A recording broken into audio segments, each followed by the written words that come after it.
This video was made possible by our generous supporters on Patreon. Check out patreon.com/NWR for all the details.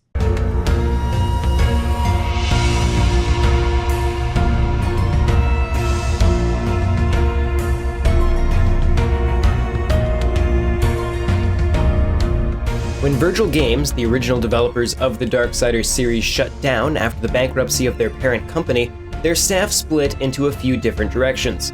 Key members of the Darksiders team would go on to form both Gunfire Games and Airship Syndicate. When the series was later revived, Gunfire Games would be tasked with creating the next numbered sequel, Darksiders 3. Now with Darksiders Genesis, we have the opportunity to see Airship Syndicate's take on the franchise. Unlike Gunfire's entry, however, Airship Syndicate gives us a new perspective on the adventure. It also tells us a brand new prequel story, whereas the rest of the series occurs roughly parallel to each other from different viewpoints. I was admittedly apprehensive about how much of the Darksiders design could be preserved in this new format, but these concerns ultimately didn't last long. While it may look different and make some significant changes to progression, the core of Darksiders Genesis remains a Darksiders game.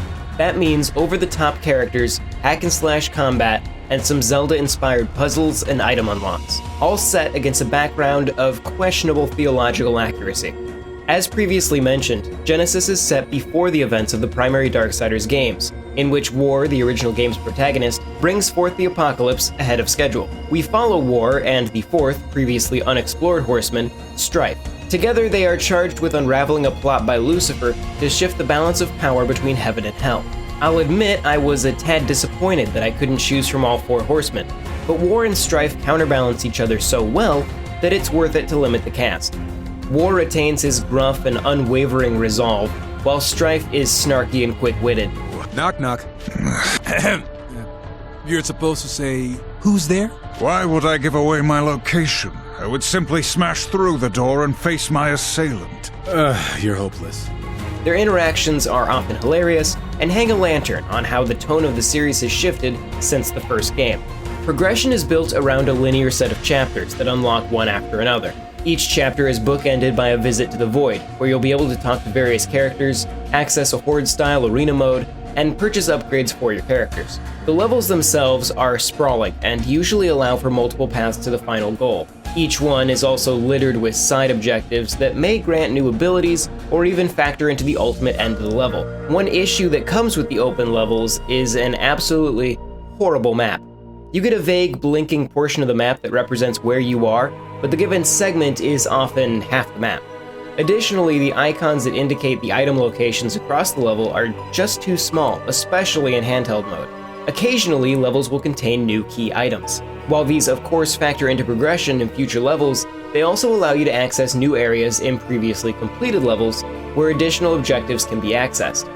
That being said, the benefit of completing these objectives is not always immediately obvious. Rewards from completed missions have to be claimed from the menu, rather than being given automatically. I played Darksiders Genesis both in its original PC release and now again on Switch, and unless I skipped it both times, I never saw it tell me where to redeem these rewards. I managed to stumble into it both times, but I just don't see the point in forcing the player to manually reward themselves. Despite the change in perspective, Darksiders Genesis manages to play very similarly to its fully 3D counterparts. Combat, particularly with War, feels much like it did in the first Darksiders. His moveset and most of his abilities are present and accounted for. Strife, on the other hand, seems more custom-built for this top-down style.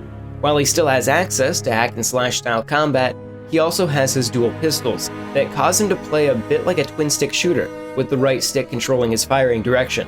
You can switch between characters whenever you want, though you can also play cooperatively, both locally and online.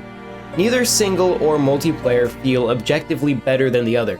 I played most of the game single player without feeling like anything was meant for me to have another person. The Switch port itself does have a couple of minor technical issues to be aware of as compared to the PC original. Firstly, the resolution when playing in handheld mode can get quite low. While it's merely a little ugly most of the time, there are instances where low resolution combined with a small enemy type causes actual difficulty. Secondly, some stutters are present throughout the experience that seem to be tied to loading in new parts of the map. They only occur in specific areas that are usually outside of combat, but they are annoying when they happen. Beyond that though, the port is solid. Despite plenty of visual adjustments, Darksiders Genesis holds its visual identity well against the PC version. If you're curious, we also produced a full tech analysis that you can check out right here on this channel. I'll put the link in the description. Finally, I wanted to mention the sound design. Darksiders Genesis has some of the best acting and music of the entire series. As I mentioned before, War and Strife play off each other perfectly. Yeah, just keep your giant paw right there. Just like that. Almost. Show yourself, my man. You cannot hide from the Council's justice. Damn it, War! You let go of the... The music is probably the best Darksiders has ever had, which is saying something. It is varied, catchy, and excellently produced. Some of it even has a slight Donkey Kong Country vibe to it in its rhythm sections and backing strings. Here, take a listen.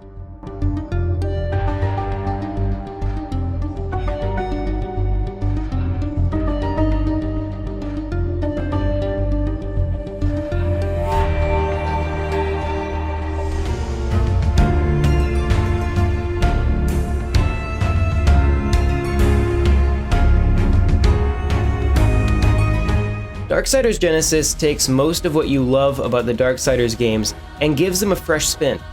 While I do wish that it had maintained the unified worlds of its mainline brethren, the adventure is thrilling from beginning to end. The Switch port itself certainly has some rough spots, but is overall still a solid way to experience Darksiders Genesis. An oddly hidden mission reward system and horrible map may cause some confusion, but the music and character dialogue are all superb. Fans of the Darksiders franchise will almost certainly find enjoyment here, and newcomers can feel at ease, knowing that they don't need to play the previous entries to enjoy this one. This video was made possible by our generous supporters on Patreon. Did you know that Nintendo World Report is funded directly by fans like you? When you support Nintendo World Report on Patreon, you get immediate access to multiple exclusive podcasts every month, exclusive Discord channels, an early look at select content, and more. All for as little as $1 a month. Check out patreon.com/NWR for all the details.